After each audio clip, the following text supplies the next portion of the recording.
Good day mga ka-sports natin dyan.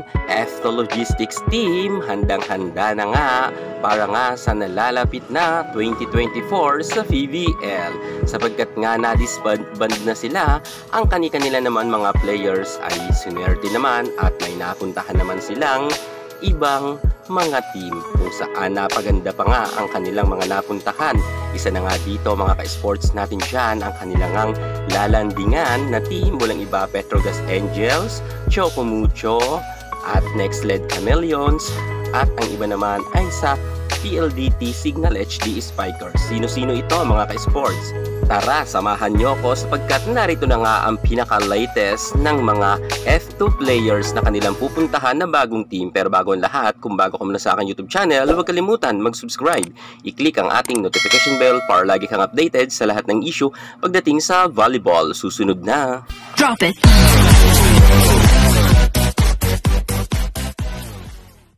Isa sa mga pinakamainit na pinag-uusapan ngayong 2024 ang paglipat nga ng mga F2 players kung saan nga wala na nga kasi silang team at wala na nga ngayon F2 at nabuwag na. Subalit ang kanilang mga players ay hindi na bakante sapagkat maganda ang kanilang napuntahan nga ng mga team.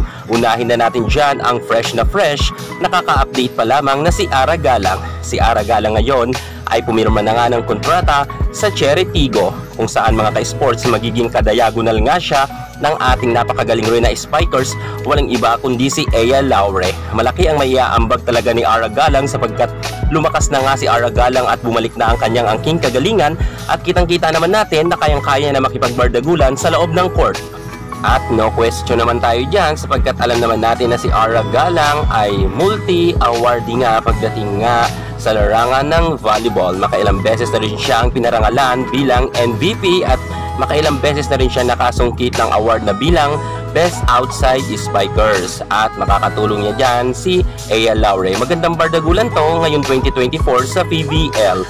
Dumako naman tayo sa isa pang players nga na sinuwerte rin. Walang iba kundi ang ating nag-iisang Queen Barbie Ivy Lacsina kung saan nga siya ang kauna-unahan nga na F2 players na nagpalabas nga ng statement na pumirma na nga siya ng kontrata sa Next Led Chameleons. At maganda nga to mga ka-sports sapagkat nga Japan nga ang kanilang coach. Ibig sabihin ay may chance nga si Barbie Ivy Lacsina na mahasa pa para nga maging import rin ito someday sa Japan. Kung mangyari man yan mga ka-sports ay karangalan to ng Pilipinas. At syempre deserve naman yan ni Ivy kung sakasakali maging import rin siya sapagkat hindi yan malayong mangyari at matangkad siya at may angking kagalingan naman ito. Konting push lang at tamang paghawak nga ng coach sa kanya. Dumako naman tayo sa isa pang nakapirma na rin ng kontrata, walang iba kundi ang ating Dawn Makandili.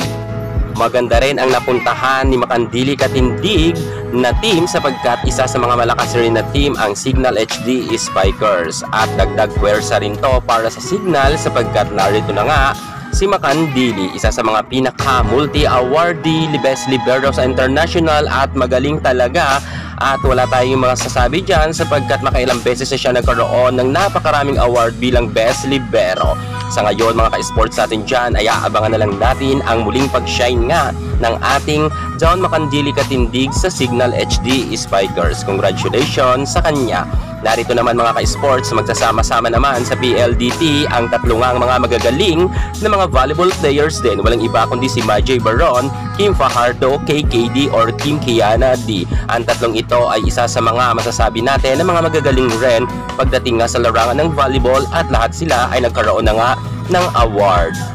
Ang tatlong ito ay makakasama nga nila ang ating napakaganda na si Mika Reyes sa PLDT. Mukhang malakas rin ang PLDT sa paparating na PVL All Filipino Conference 2024 dahil hindi sila nagkamali sa pag-recruit nga kay Majay Baron, Kim Fajardo at kay KKD. Mga magagaling yan at multi-award din na rin. Good luck na rin sa ating tatlong magagaling na mga volleyball player na magsasama-sama nga sila sa PLDT. Dumako naman tayo ngayon mga ka-sports natin dyan sa napakalakas rin at napakagaling. Walang iba kundi balik nga siya sa kanyang dating team na Petrogas Angels. Walang iba kundi ang nag-iisang Bagyong Myla Pablo.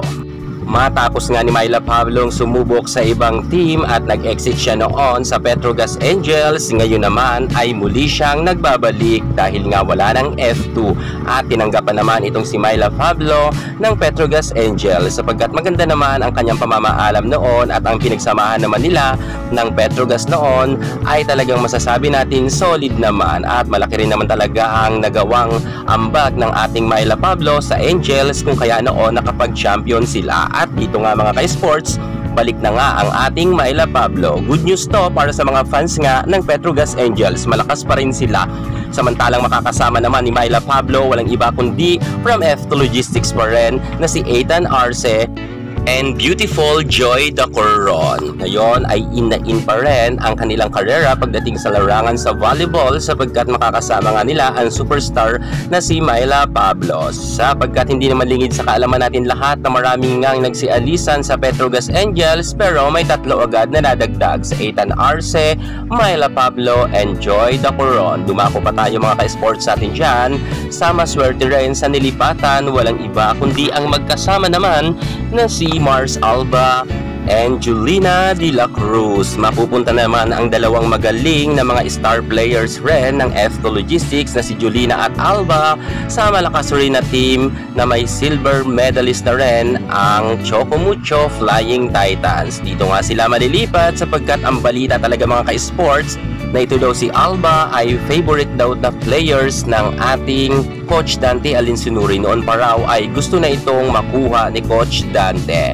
Pero ngayon mga ka-sports, wala na nga ang F2. Sure na talaga na pasok na siya sa Chocomucho. Kasama niya nga ang kanyang magaling rin na spikers, nakako-teammates niya sa De La Salle noon at sa F2 na si Julina De La Cruz. Magandang bakbakan talaga to mga ka-sports natin dyan sa paparating na PVL sapagkat mukhang may laban na sila sa Creamline Cool Smashers. Sila na kaya ang makaagaw sa corona ng Creamline. Pero alam nyo ba mga ka-sports na ang Creamline ay nagpapalakas na rin hanggang sa ngayon. May mga papasok rin na bago sa Creamline at magugulat na lang kayo sa mga update natin sa susunod. So yan na nga mga ka-sports natin dyan. Inyo nang nakilala ang mga magagaling na ating F2 players na kung saan mga nagsilipatan nga sila sa mga bago nating team na nabanggit. Samantalang sa mga naghahanap kay Chang Abby Maranyo, sa ngayon ay hindi natin alam kung saan ba siyang team. Meron kasi minsan na nakasuot siya ng Next Lead Chameleons na jersey pero ang mas malakas na balita ay sa Cherry Tigo rin ito